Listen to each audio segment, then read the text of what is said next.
और अब वक्त उत्तराखंड प्राइम का है। हरिद्वार में महाकुंभ संपन्न होते ही कोरोना कर्फ्यू लगा दिया गया है।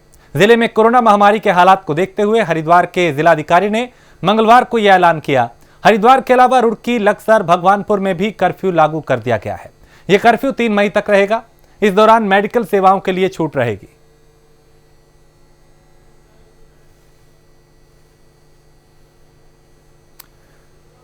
तो आखिरी शाही स्नान के बाद यहां पे कर्फ्यू का ऐलान किया गया। चूंकि कोरोना के जो मामले हैं वो लगातार बढ़ रहे हैं और बढ़ते हुए मामले चिंता को भी बढ़ा रहे हैं, चुनौती को भी बढ़ा रहे हैं। लिहाजा हर तरह के कदम यहां पे प्रशासन की तरफ से उठाए जा रहे हैं ताकि बढ़ते कोरोना के मामलों को रोका जा सके।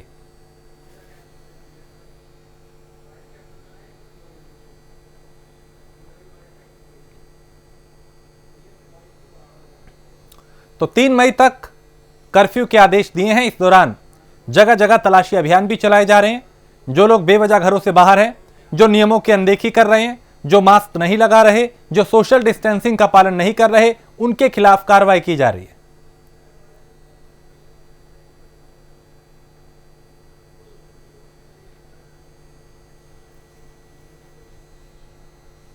तो सिर्फ जरूरी सेवाओं को छोड़कर बाकी सभी तरह की गतिविधियों पर फिलहाल रोक लगाई जा रही है। जैसा आप देख रहे होंगे, रानीपुर मोड़ का क्षेत्र है। यहाँ पे हमने बैरियर्स लगा रखे हैं और जो अनावश्यक रूप से जितने भी आवागमन कर रहे हैं, जो एसेंशियल सर्विसेज के लिए नहीं जा रहे हैं, जैसे मेडिसिन के लिए नहीं जा रहे हैं, केवल फालतू ही घूम रहे हैं, उन लोगों को हम रोक रहे हैं, उनको वापस घर भेज रहे हैं या फिर उनका हम चालान कर रहे हैं। अभी यही कार्रवाई अमल में लाई जा रही है। अभी 2-3 चालान करे हैं, केवल एक सांकेतिक है। चालान करना हमारा मेन मकसद नहीं है। मेन मकसद ये है कि लॉकडाउन को इम्प्लीमेंट करवाएं, लोगों में एक भय का माहौल क्रिएट हो कि अब हमें कोरोना संक्रमण को नहीं बढ़ाना है।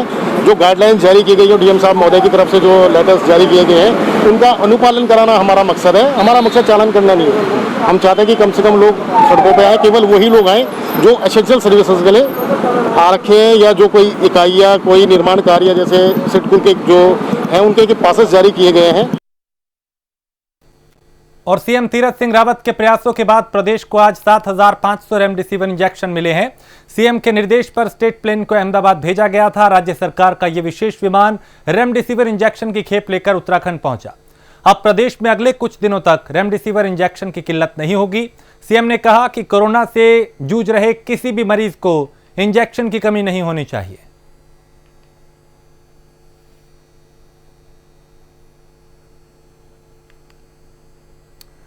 तो रेमडेसिविर इंजेक्शन की कमी जो थी, किल्लत जो थी, अब वो दूर होगी और जिन्हें जरूरत थी, जो जरूरतमंद है, उन तक की राहत पहुंचेगी। तो 7,500 रेमडेसिविर की जो इंजेक्शन की खेप है वो उत्तराखंड पहुंची।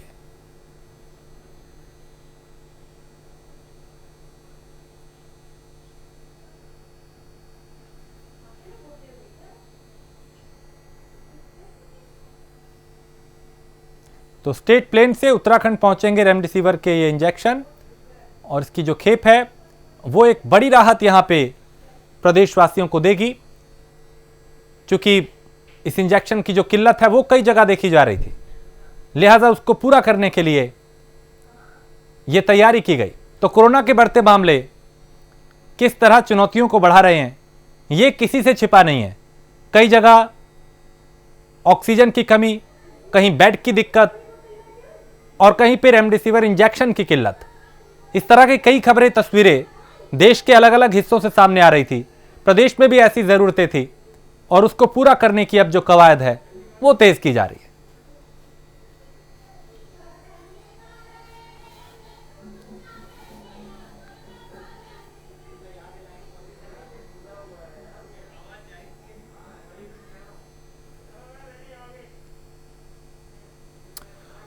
देहरादून से खबर है, जहां कोरोना टीकाकरण के लिए पंजीकरण शुरू हो चुका है। कोविन आरोग्य सेतु ऐप के माध्यम से रजिस्ट्रेशन होगा और सीएम तीरथ सिंह रावत ने युवाओं से टीका लगवाने की अपील की है।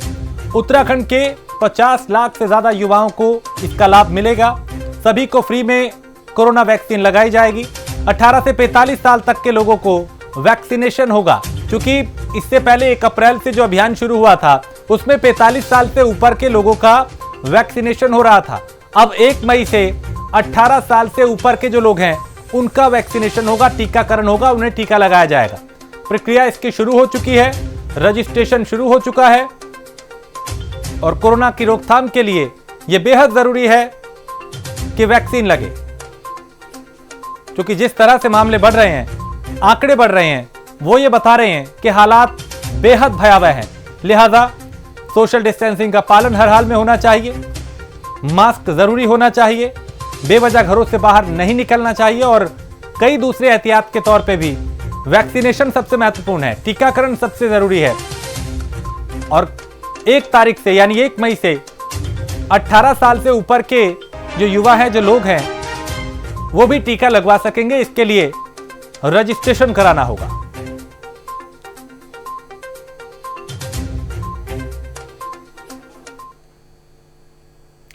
हरिद्वार के सिडकुल में दवा कंपनी एकम्स ने अपनी एक फैक्ट्री को कोविड सेंटर में तब्दील कर दिया है। कंपनी ने अपनी एक यूनिट में 250 बेड का कोविड केयर सेंटर शुरू कर दिया है। इस कोविड केयर सेंटर में कोरोना के गंभीर मरीजों को छोड़कर हल्के लक्षण वाले कोरोना संक्रमितों को आइसोलेट किया जाएगा और इस सेंटर में वैसे तो गंभीर कोरोना मरीज नहीं रखे जाएंगे, लेकिन यहां भर्ती किसी मरीज की हालत बिगड़ने पर यहां ऑक्सीजन का भी इंतजाम किया जा रहा है, जिसके लिए जिला स्वास्थ्य विभाग की टीम ऐसे मरीजों के लिए यहां पर तैनात रहेगी। फिलहाल कंपनी ने सेंटर में 10 ऑक्सीजन कंसंट्रेटर के अलावा ऑक्सीजन सिलेंडर की व्यवस्था भी की है। तो कोरोना के बढ़ते हुए मामलों को देखते हुए अब कई लोग आगे आ रहे हैं जो इस आपदा में इससे निपटने के लिए शासन प्रशासन का भी पूरा सहयोग कर रहे हैं। दवा कंपनी आगे आई और उसने कोविड केयर सेंटर में 250 बेड की व्यवस्था की है ताकि जरूरतमंद लोग यहां पे अपना इलाज करा सकें।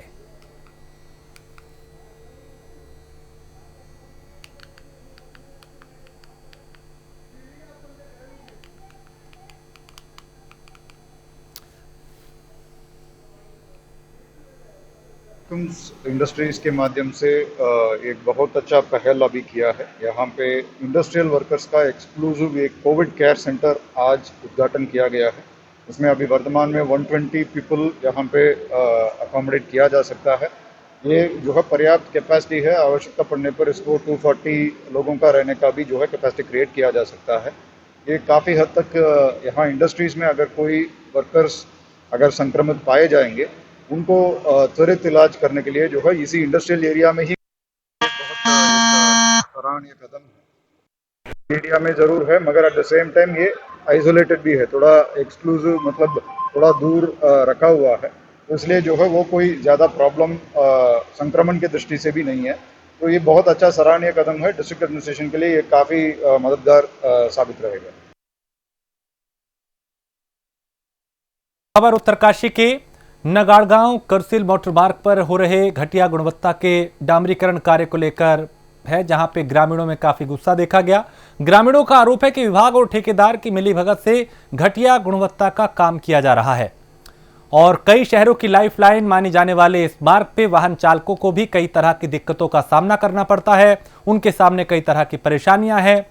कुछ दिन पहले किया गया डामरीकरण जगह जगह से उखड़ गया है। ग्रामीणों ने जिलाधिकारी को पत्र लिखकर जांच करने की भी इसमें मांग की है।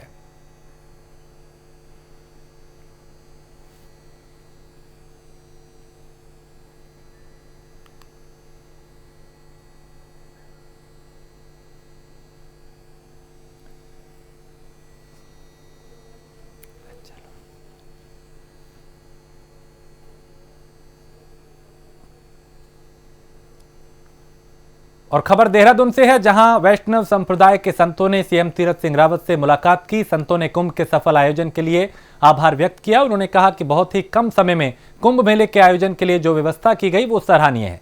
साथ ही संतों ने मेला क्षेत्र में वैष्णव संप्रदाय के लिए जमीन उपलब्ध कराने की मांग भी की है।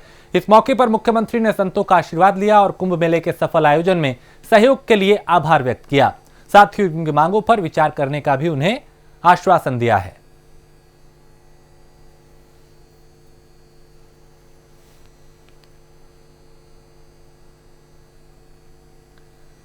तो कुंभ के सफल आयोजन के लिए संतों ने आभार व्यक्त किया। मेला क्षेत्र में जमीन उपलब्ध कराने की भी मांग की है। वैष्णवी संप्रदाय के संतों ने मुख्यमंत्री तीरथ सिंह रावत से मुलाकात की और मुख्यमंत्री आवास में ऊर्जा सचिव के नेतृत्व में यूजेवीएन लिमिटेड के प्रबंधन निदेशक ने मुख्यमंत्री तीरथ सिंह रावत को सामाजिक दायित्व निर्वहन योजना के तहत राज्य में कोविड एंड अन्य प्राकृतिक आपदाओं से लड़ने के लिए 7,64,91,000 का चेक राज्य आपदा प्रबंधन प्राधिकरण के नाम से भेंट किया है, जिसकी मुख्यमंत्री ने जनहित में सहयोग के लिए काफी सराहना की।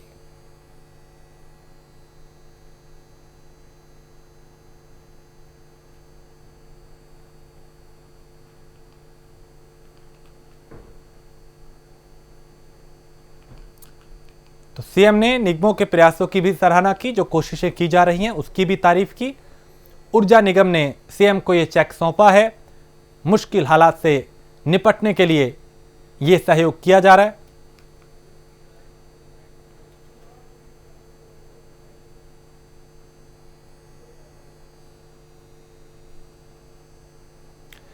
चमोली में बुधवार को कोरोना के 126 नए मामले आए। स्वास्थ्य विभाग ने सभी संक्रमितों का इलाज शुरू कर दिया है। जिले में अब तक 4,475 लोग कोरोना से संक्रमित हुए हैं। हालांकि इसमें से 3,666 लोग ठीक हो चुके हैं और 806 एक्टिव केस हैं। वहीं कोविड की रोकथाम को लेकर जिला प्रशासन सभी जरूरी कदम उठा रहा है। लोगों को संक्रमण से बचाने के लिए शारीरिक दूरी रखने और मास्क पहनने की भी लगातार अपील की जा रही है। यानी 2 गज की दूरी, मास्क है जरूरी का जो नियम है उसका पालन कराने की अपील की जा रही है। खबर गदरपुर से है, जहां आज युवा कांग्रेस प्रदेश अध्यक्ष के नेतृत्व में कार्यकर्ताओं ने सामुदायिक स्वास्थ्य केंद्र के चिकित्सकों को सैनिटाइजर और फेस मास्क उपलब्ध कराए। सुमित्र भल्लर ने कहा कि युवा कांग्रेस प्रदेश भर में महा टीकाकरण के लिए पूरी तरह से तैयार है।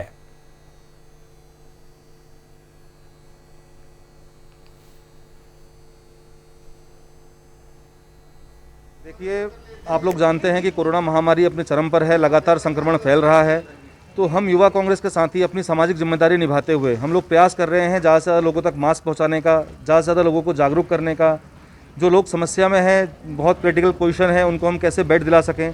तो तमाम प्रकार के प्रयास हमारे युवा कांग्रेस के तमाम साथी प्रदेश भर में करने में लगे हुए हैं। और इसी क्रम में आज से हमने मास्क बांटो उत्तराखंड में एक मुहिम शुरू करी है, जिसके तहत आज हमने बड़ी संख्या में मास्क और सैनिटाइजर्स, जिनकी इस हॉस्पिटल में कमी थी, उस कमी को पूरा करने का हम लोगों ने प्रयास किया है। और हम प्रत्येक नागरिक तक मास्क पहुंचाने का हमारा लक्ष्य है और हम निरंतर प्रयासरत हैं। बिल्कुल वैक्सीन जरूर लगानी चाहिए। और हालांकि अभी बहुत सारी स्टडीज़ चल रही हैं, बहुत सारी बातें हम भविष्य में जानेंगे, लेकिन किसी भी प्रकार से वैक्सीन लगाना किसी भी व्यक्ति के लिए बहुत आवश्यक है। और वैक्सीनेशन एक बेसिक हथियार है हमारे पास, जिस हथियार का प्रयोग करके हम इस जंग को जीत सकते हैं। हमने रिक्वेस्ट करी है यहाँ पर जो हमारे प्रबंधक महोदय हैं, डॉक्टर साहब हैं, कि हम लोगों की आप सेवाएं लीजिए। और हम पूरी जो प्रॉपर वॉलंटियर्स की लिस्ट है वो तमाम प्रत्येक जिलाधिकारियों को सौंप रहे हैं हर जिले में। और हम चाहते हैं कि हम समाज में अपना योगदान दें, और जहाँ पर महा वैक्सीनेशन की बात हो या कोई भी ऐसी आयोजन किया जाए या कोई भी ऐसा कार्यक्रम चलाया जाए जिससे कोरोना के संक्रमण को रोका जा सके, तो हम हर कार्यक्रम में हिस्सेदारी निभाने को तैयार हैं। जोशीमठ में सुमना इलाके में रेस्क्यू ऑपरेशन लगातार जारी है। रेस्क्यू के दौरान एक शव और बरामद किया गया। बता दें कि हादसे में अब तक 16 लोगों के शव बरामद किए जा चुके हैं। वहीं वायुसेना के हेलीकॉप्टर से शव रेस्क्यू कर जोशीमठ लाए जा चुके हैं। जिला प्रशासन की पूरी टीम मुस्तैदी से राहत कार्यों में जुटी है। साथ ही डीएम ने परिजनों को, यानी जो शव है वो परिजनों के हवाले कर दिए हैं।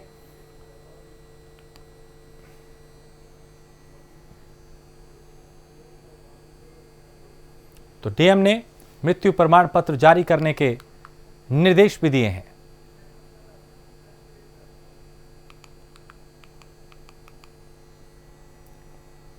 तो अब तक 16 मजदूरों के शव रेस्क्यू के दौरान बरामद किए जा चुके हैं।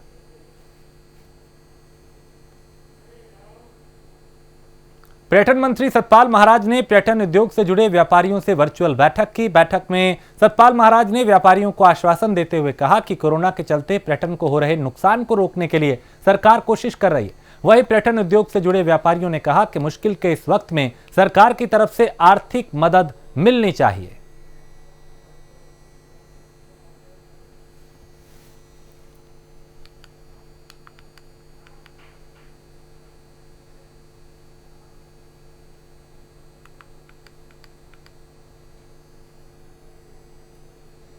तो पर्यटन मंत्री और व्यापारियों ने यानी जो पर्यटन मंत्री है उन्होंने व्यापारियों के साथ वर्चुअली बैठक की, उनके साथ समीक्षा की, मंथन किया और यह आश्वासन दिया कि नुकसान ना हो इसके लिए सरकार लगातार कदम उठा रही है। लेकिन व्यापारियों ने यह कहा कि उनके सामने आर्थिक संकट है। वीडियो कॉन्फ्रेंस हुई जिसमें होटल एसोसिएशंस के रिप्रेजेंटेटिव के साथ, टूर ऑपरेटर एसोसिएशंस के साथ, एडवेंचर टूर ऑपरेटर्स के साथ आज बहुत महत्वपूर्ण बैठक हुई है और इसमें उनके विचार हमको प्राप्त हुए हैं। उन पर निश्चित रूप में हम कार्रवाई करेंगे और बहुत अच्छे सुझाव उन्होंने दिए और ये जो पैंडेमिक इस समय चल रहा है इससे उबरने के भी सुझाव दिए। क्या क्या कंसेशंस उनको मिलने चाहिए इसमें भी हमें काफ़ी सुझाव मिले हैं और निश्चित रूप में उनका सहयोग हमें मिलेगा तो टूरिज़्म को आगे हम बढ़ाएंगे। अभी इस समय काफ़ी नुकसान हुआ है, उसकी भी भरपाई के लिए काफ़ी सुझाव हमें मिले हैं तो उस पर हम गौर करेंगे। माननीय तीरथ सिंह रावत जी को ये पूरे सुझाव प्रेषित किए जाएंगे ताकि सरकार कार्रवाई कर सके। पौड़ी में कोरोना के बढ़ते मामलों को देखते हुए अब जिला प्रशासन मुस्तैद है। प्रशासन कोविड केयर सेंटर DCHC अस्पताल में बेड की संख्या बढ़ाए जाने की ओर लगातार काम कर रहा है जिससे कोरोना के मरीजों को राहत मिले। जिला अस्पताल में 40 बेड की व्यवस्था फिलहाल की गई है। वहीं डीएम ने बेड की कैपेसिटी बढ़ाने के निर्देश भी दिए हैं।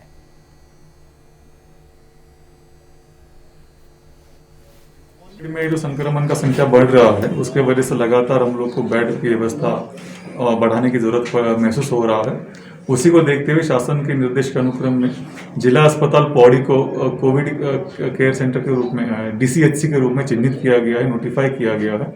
यहाँ पे आज मैंने सभी व्यवस्था का जायजा लिया है। यहाँ पे हम लोगों ने कोविड वार्ड्स चिन्हित कर दिया है। अभी तक जो है 40 बेड की व्यवस्था यहाँ पे सुनिश्चित किया गया है। मैंने संबंधित जो नोडल ऑफिसर हैं यहाँ पर CMS साहब को भी निर्देश दे दिया है कि आप जो है 40 बेड की व्यवस्था के ऊपर और कुछ बेड्स की व्यवस्था बढ़ा सकते हैं, उससे बहुत लाभ मिलेगा।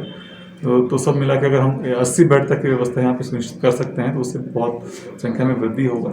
साथ में जो ICU की उपलब्धता है, वर्तमान में यहाँ पर हमारे पास 4 ICU बेड्स उपलब्ध है। मैंने वहाँ पे अभी CMS साहब से वार्ता किया है और हमने निर्देश जारी कर दिया है कि 10 ICU बेड्स जिला अस्पताल में होना चाहिए, जिससे कि हम लोग आसपास के क्षेत्र के जितने हमारे पेशेंट होंगे उनको कैटर कर सकेंगे। साथ में समस्त बेड जितने भी हम लगाएंगे उसमें ऑक्सीजन सपोर्टेड पाइपलाइन या सेंट्रलाइज ऑक्सीजन सप्लाई की व्यवस्था होना चाहिए। उसके हिसाब से हम लोग का व्यवस्थाओं का मैंने जायजा लिया हुआ है। साथ में हम लोगों ने कंट्रोल रूम जो स्थापित किया हुआ है वहाँ पर ड्यूटीज तैनात किया जाएगा। कंट्रोल रूम में अधिकारियों की नियुक्ति किया जाएगा और दैनिक रूप से समस्त सूचनाओं को जनता के साथ साझा भी किया जाएगा ताकि जनता को ये जानकारी प्राप्त हो सके किस अस्पताल में कितना बेड सुविधा उपलब्ध है और किस पेशेंट की तबीयत में सुधार की क्या स्थिति है वो पब्लिक को आसानी से मालूम होता रहे। जोशीमठ में कोरोना की दूसरी लहर के बढ़ते प्रकोप का असर क्षेत्र के पर्यटन व्यवसाय पे साफ देखा जा रहा है। पर्यटन स्थल ओली में कोरोना का डर जो है वो देखा जा रहा है, क्योंकि ओली की जो सड़कें हैं अब वो सुनसान है और हमेशा ओली जो है पर्यटकों से गुलजार रहा करता था, लेकिन अब यहाँ पे काफ़ी कम संख्या में जो पर्यटक हैं वो पहुँच रहे हैं। वो भी आसपास के इलाकों के जो पर्यटक हैं वही यहाँ पे पहुँचते हुए दिखाई दे रहे हैं।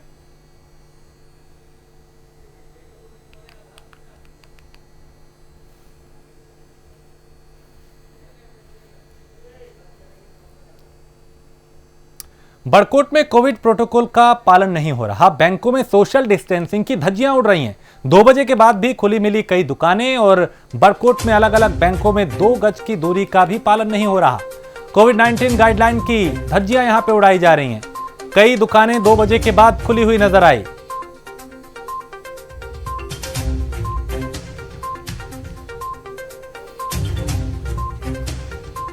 तो कोरोना की रोकथाम के लिए कई नियम बनाए गए हैं, बावजूद इसके लोग यहां पे लापरवाही कर रहे हैं। ये बैंक के बाहर लगी कतार है जिसपे ना तो 2 गज की दूरी का पालन हो रहा है और कुछ लोग ऐसे भी हैं जिन्होंने मास्क नहीं लगा रखा। सवाल उठता है कि कैसे बचा जाएगा कोरोना से जब लापरवाही खुद लोग करेंगे। उत्तर प्रदेश और उत्तराखंड की सीमा से सटे जनपद उधम सिंह नगर में चोरी छिपे प्रवेश करने वालों पर अब पैनी नजर रहेगी और नियम के खिलाफ बॉर्डर पार करने वालों के खिलाफ सख्त कार्रवाई की जाएगी। इसको लेकर प्रशासन ने पूरी तरह से कमर कस ली है और अगर कोई भी इस तरीके से यहां से आता जाता दिखाई दिया तो फिर उसके खिलाफ कार्रवाई की जाएगी।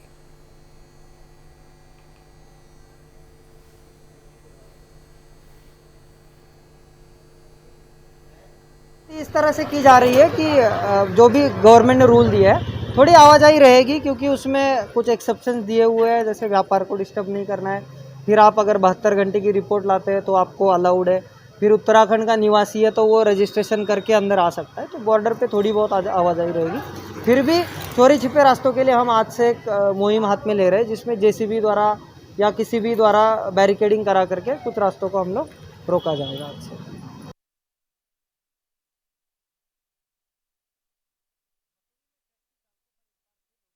संकट मंडराने लगा है। टैक्सी कार एसोसिएशन में करीब 700 टैक्सी पंजीकृत हैं। मसूरी में पेटको की आवाजाही ना के बराबर है, जिसके चलते टैक्सी और इससे जुड़े लोगों के सामने आर्थिक संकट पैदा हो गया है। टैक्सी महासंघ के अध्यक्ष सुंदर सिंह पवार ने कहा कि टैक्सी और व्यावसायिक वाहनों संचालकों की हालत बदहाल हो चुकी है।